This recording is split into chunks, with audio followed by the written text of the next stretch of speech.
सत्ता में अब खबरों के राजनीतिक एक्सटेंशन पर चलते हैं, जहां शुद्ध सियासी कुंजी है। पहली कुंजी पश्चिम बंगाल पर, जहां चुनाव की तारीख करीब आने के साथ साथ राजनीतिक तापमान में इजाफा हो रहा है। आज बीजेपी ने बंगाल चुनाव के लिए घोषणा पत्र जारी कर दिया है, जिसे उसने भरोसा पत्र का नाम दिया है। लेकिन बीजेपी के भरोसे पर ममता बनर्जी ने जो कटाक्ष किया है, उस पर भी सियासी कलेश है। सबसे पहले आपको इस कुंजी के कीवर्ड्स दिखाते हैं। आज बीजेपी ने अपने घोषणा पत्र में भय वर्सेस भरोसे का जिक्र किया। इस पर सांप वाला कटाक्ष ममता बनर्जी की ओर से आया। अमित शाह ने कट मनी कल्चर और घुसपैठ पर चोट की बात की। इसके अलावा माफिया राज और संदेश खाली का भी जिक्र किया। पहले बीजेपी के बंगाल वाले प्लान के बारे में आइए समझते हैं, जिसके बारे में गृह मंत्री अमित शाह ने भरोसा पत्र में जानकारी दी है। इसे देखने के बाद बंगाल में बीजेपी का एजेंडा क्लियर हो जाता है। आज बीजेपी ने बंगाल के लिए जो मैनिफेस्टो जारी किया, उसमें महिलाओं और युवाओं पर तो वादों की बौछार की गई है। किसानों का भी ध्यान रखा गया है, लेकिन घुसपैठ और भ्रष्टाचार पर भी बीजेपी ने बड़ी तैयारी की है।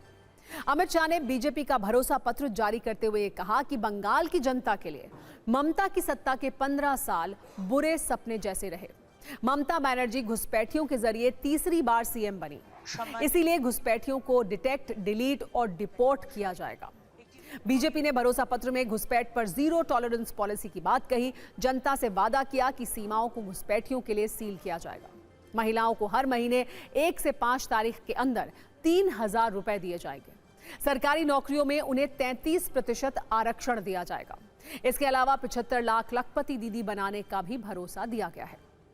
बीजेपी के मैनिफेस्टो के अनुसार बेरोजगार युवाओं को 3000 रुपए मासिक भत्ता दिया जाएगा। साथ ही 1 करोड़ नौकरी भी देने का वादा किया गया है। सभी सरकारी कर्मचारियों के लिए बकाया डीए भुगतान के साथ सरकार बनने के 45 दिन में 7वें वेतन आयोग की सिफारिशें लागू करने का वादा किया गया है। अमित शाह ने 6 महीने के अंदर समान नागरिक संहिता यानी यूसीसी लागू करने का वादा किया है।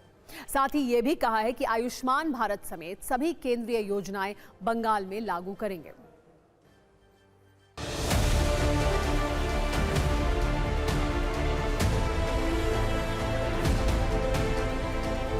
ममता दीदी ने पूरे 3 टर्म भय, भेदभाव और भ्रष्टाचार, ये तीनों चीजों को प्रस्तापित करने में लगाया है। परंतु अब भाजपा के भरोसे के आधार पर बंगाल की जनता नया रास्ता ढूंढेगी। मैं पश्चिम बंगाल की जनता को भरोसा दिलाना चाहता हूं, एक बार पूर्ण बहुमत की भारतीय जनता पार्टी की सरकार बनाइए। हम डिटेक्ट, डिलीट और डिपोर्ट ये पॉलिसी के तहत चुन चुन कर एक एक घुसपैठियों को बंगाल के बाहर निकालने का काम करेंगे और बंगाल और देश को सुरक्षित करेंगे। सभी सरकारी कर्मचारियों और पेंशन भोगियों के लिए डीए सुनिश्चित किया जाएगा और 45 दिन के अंदर ही 7वें वेतन आयोग को लागू कर सभी कर्मचारियों का सम्मान करने का काम नई बनने वाली भारतीय जनता पार्टी की सरकार करेगी।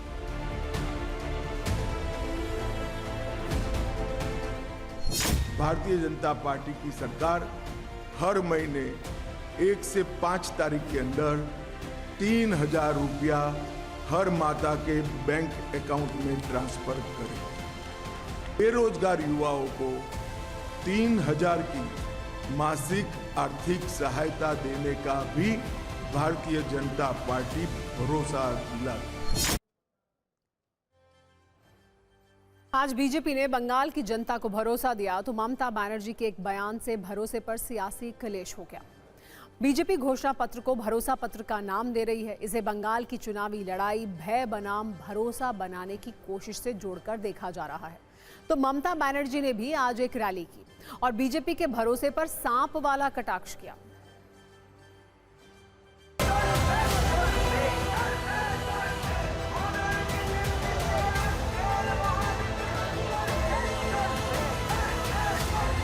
সাপকে বিশ্বাস করতে পারেন, নাগ দেবতা, নাগিনী দেবতা, কিন্তু মনে রাখবেন বিজেপিকে বিশ্বাস করবেন না। করলেন আর গেলেন। বা ম্যানিফেস্টো বা সংকল্পপত্র, তারা তো আলাদা আলাদা নাম দিয়ে ডাকে। কেউ প্রতিশ্রুতিপত্র, আগের বার বলেছিল সোনার বাংলার সংকল্পপত্র, এবার দেখলাম সোনার বাংলা কথাটা কোথাও নেই। তার কারণ তারা হয়তো ধরে নিয়েছে যে বাংলা সোনার বাংলায় পরিণত হয়েছে, এতদিনে অনেকবার এসছে তো। आज स्पष्ट हो गया है कि पश्चिम बंगाल में जो माइनॉरिटी लोग हैं वो अभी टीएमसी सरकार को विश्वास नहीं करते हैं। हमारे पार्टी को वोट देंगे या नहीं देंगे दूसरा बात है, लेकिन टीएमसी को तो वोट नहीं देंगे। ये तो वोट डिवाइड होगा ही होगा, और ये सबसे बड़ा कारण तृणमूल का हारने का होगा।